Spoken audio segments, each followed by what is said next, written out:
একজনকে শুয়ে আছে।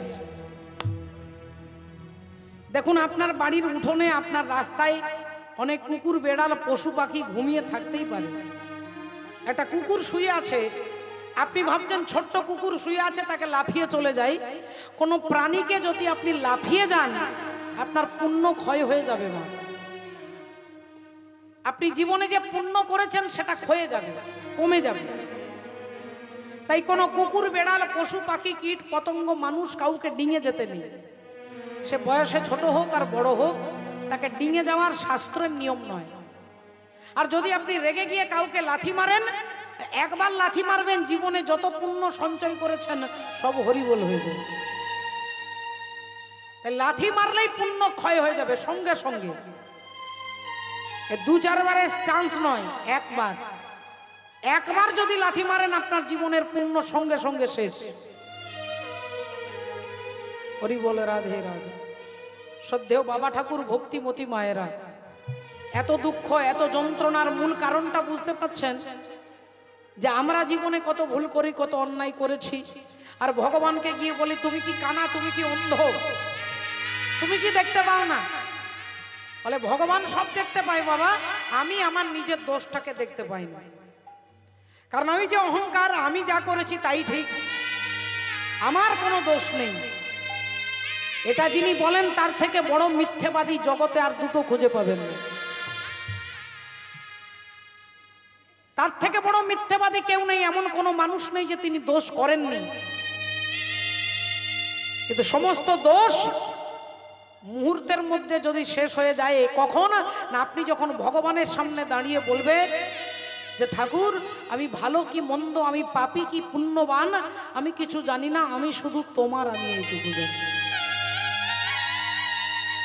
আমি শুধু তোমার, আমি ভালো হই কি খারাপ হই আমি কিছু জানি না, আমার মধ্যে অনেক দোষ আছে, আমি অনেক মহা পাপী, কিন্তু আমার যতই পাপ থাকুক আমি তোমার। এটা আমরা কেউ বলতে পারি না। ভগবানের জন্য অন্ন ব্যঞ্জন 56 ভোগ সাজিয়ে দিলাম, আপনাকে কিছু দিতে হবে না যদি আপনি আপনার দেহটাকে ভগবানকে দিতে পারেন। বলি রাজা স্বর্গ মর্ত পাতাল সব ভগবানকে দিয়েছিল, অবশেষে বলিরাজ কি করলো না, নিজের দেহটাকে পর্যন্ত ভগবানকে দিয়ে দিল। এই যখনই দেহটাকে ভগবানকে দিলেন, সবকিছু ভগবানকে দেওয়া হয়ে গেল। আপনাকে আলাদা করে বলতে হবে না যে আমার এই জমিটা তুমি নাও, আমার এই বাড়িটা তুমি নাও, আমার ছেলেকে তুমি নাও, আমার নাতি তোমাকে দিয়ে দিলাম, এগুলো আলাদা আলাদা দিতে হবে না।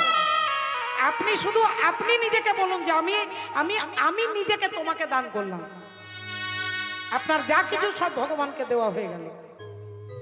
আর যখনই আপনি আলাদা আলাদা করে দিতে যাবেন, কোথাও না কোথাও একটা ভুল হবে, কোথাও না কোথাও একটা ছাড়া হয়ে যাবে। আর আপনি যদি বলেন যে হে দয়াময় আমি তোমার,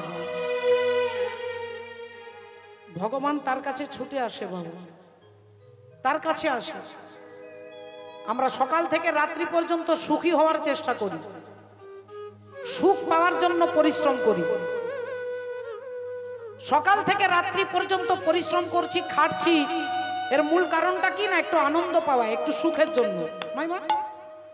কিন্তু সুখ আপনাকে সংসার দিতে পারবে না, কেউ দিতে পারবে না, কাউকে দিতে পারবে না। এখন আপনি বুঝতে পারছেন না, তাই ভাবছেন আপনি সুখী।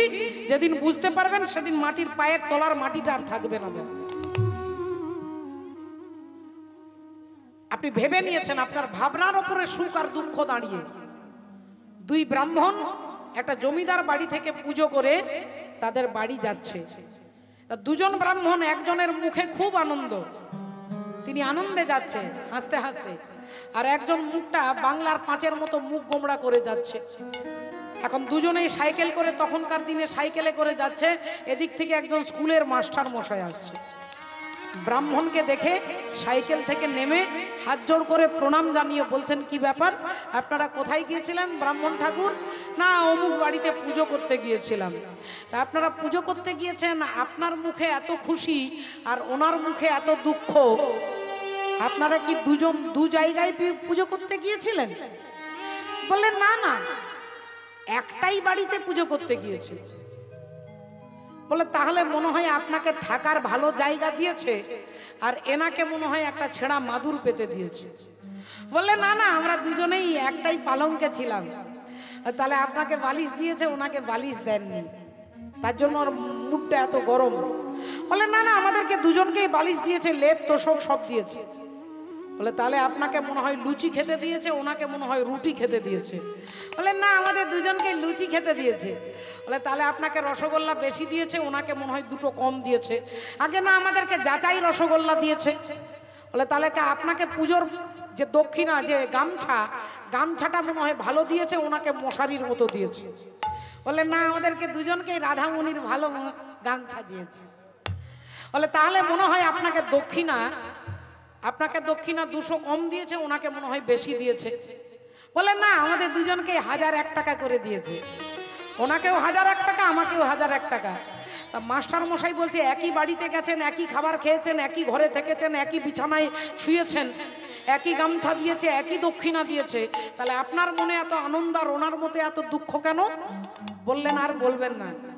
আসলে আমরা যখন পুজো করতে যাচ্ছিলাম, তখন রাস্তায় আলোচনা করতে করতে যাচ্ছি যে জমিদার বাড়িতে পুজো হবে, ভালো দক্ষিণা পাওয়া যাবে।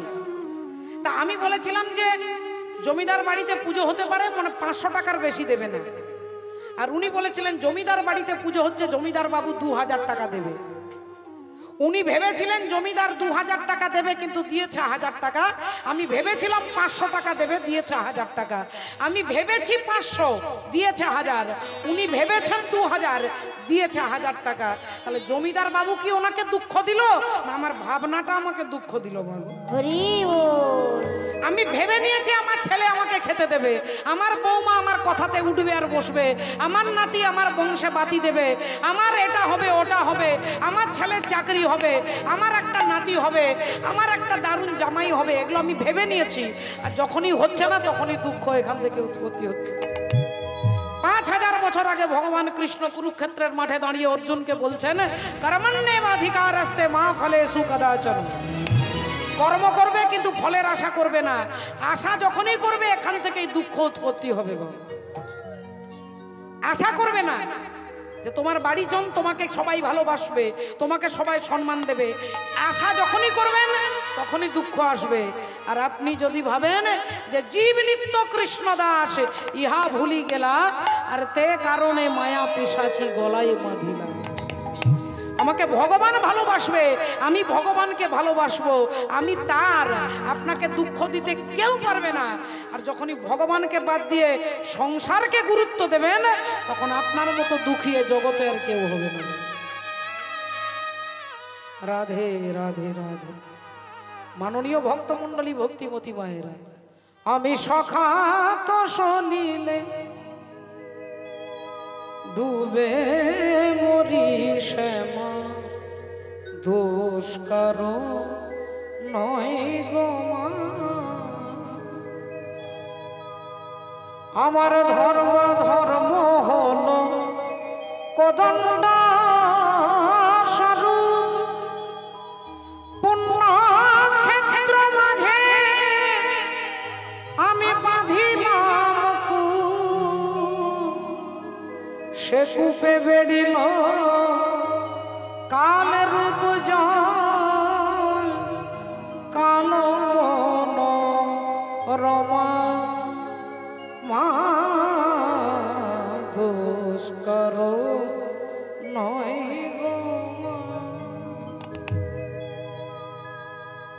আমার দুঃখের কারণ আমি, আমাকে পাড়া প্রতিবেশীর কেউ দুঃখ দিতে পারবে না। দুঃখের কারণটা যদি বুঝতে পারি, তাহলে খুঁজে দেখুন এই দুঃখের কারণ আমি নিজে। কেন না, কৃষ্ণ ভুলিয়া জীবনাদি বহির্মুখ। ভগবানকে বাদ দিয়ে আপনি অন্য জায়গা থেকে সুখটা পাওয়ার চেষ্টা করছেন, তাই আপনি এত দুঃখী। আর ভগবান তিনি আনন্দময়। এই আনন্দময়ের কাছে দাঁড়িয়ে যদি বলতে পারি আমি তোমার, এ জগতে কেউ আমাকে দুঃখী করতে পারবে না। মীরাবাই কোনোদিন ভগবান কৃষ্ণকে বলেনি যে আমি দুঃখী, রাধারানী কোনোদিন বলেনি আমি দুঃখী। এ জগতে যত ভক্ত, রূপ সনাতন গোস্বামী আজ থেকে সারা বাংলার প্রধানমন্ত্রী, সারা বাংলার প্রধানমন্ত্রী আর অর্থমন্ত্রী, দুই ভাই। শ্রীরূপ সনাতন ভট্ট রঘুনাথ, শ্রীজীব গোপাল ভট্ট দাস রঘুনাথ, এই যে 6 জন সব বিরাট বিরাট বাড়ির ছেলে। তার মধ্যে 2 জন হচ্ছে বাংলার প্রধানমন্ত্রী আর অর্থমন্ত্রী।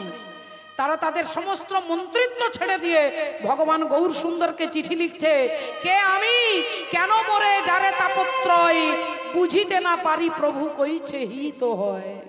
আমি কে? আমার টাকার অভাব নেই, আমার ঘরের অভাব নেই, আমার বাড়ি সবাই ভালোবাসে, কিন্তু আমার ভেতরটা কেন জ্বালাই জ্বলে যাচ্ছে। আমি কে? কে আমি, কেন মোরে যারে তাপত্রয়? একে বলা হয় ব্রহ্ম জিজ্ঞাসা। তাহলে সারা বাংলার যিনি মন্ত্রী, তারও ভেতরে দুঃখ, আপনারও দুঃখ আর আমারও দুঃখ। এই দুঃখের কারণটা কি? উত্তর দিচ্ছেন চৈতন্য মহাপ্রভু, কৃষ্ণ ভুলিয়া জীব অনাদি বহির্মুখ, অতএব মায়া তারে দেয় সংসার আদি দূর। ভক্তমণ্ডলী, ভক্তিমতী মায়েরা,